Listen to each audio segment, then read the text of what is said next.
ఒక దాసి కుమారుడు హస్తినాపురానికి ప్రధానమంత్రిగా ఎలా ఎదిగాడు? అంతేకాదు, శ్రీకృష్ణుడే గౌరవించిన మహాజ్ఞాని ఎలా అయ్యాడు? అసలు అతడు ఎవరు? అతడే విదురుడు. విచిత్రవీర్యుడు సంతానం లేకుండానే మరణించడంతో కురువంశానికి వారసులు లేకపోయారు.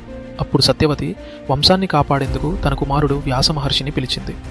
అంబిక, అంబాలికలకు కురువంశానికి వారసులను ప్రసాదించమని కోరింది. వ్యాస మహర్షిని చూసిన అంబిక భయంతో కళ్ళు మూసుకుంది. ఆమెకు జన్మించిన వాడే ధృతరాష్ట్రుడు. అంబాలిక భయంతో వణికిపోయింది. ఆమెకు జన్మించిన వాడే పాండురాజు. కానీ ఒక దాసి మాత్రం వ్యాస మహర్షిని గౌరవంతో స్వాగతించింది. భయం లేదు, అసహ్యం లేదు, గౌరవం మాత్రమే. ఆమె గర్భంలో జన్మించిన వాడే మాండవ్య మహర్షి శాపం వల్ల భూమిపై జన్మించిన యమధర్మరాజు. అతడే విదురుడు.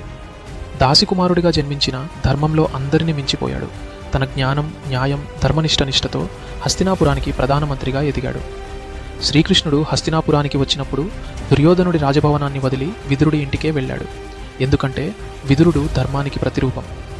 విదురుడు కౌరవుల తరఫున యుద్ధంలో పాల్గొంటే తాను సుదర్శన చక్రాన్ని ఉపయోగించాల్సి వచ్చేదని వ్యాసభారతం చెబుతుంది.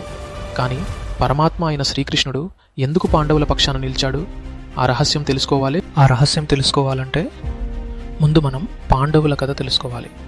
ఎందుకంటే మహాభారతం అనేది కేవలం యుద్ధ కథ కాదు, 5 సోదరుల ధర్మయాత్ర. ఇప్పుడు పంచపాండవుల కథ మొదలైంది. అసలు పాండురాజు ఎవరు? కుంతీదేవి ఎవరు?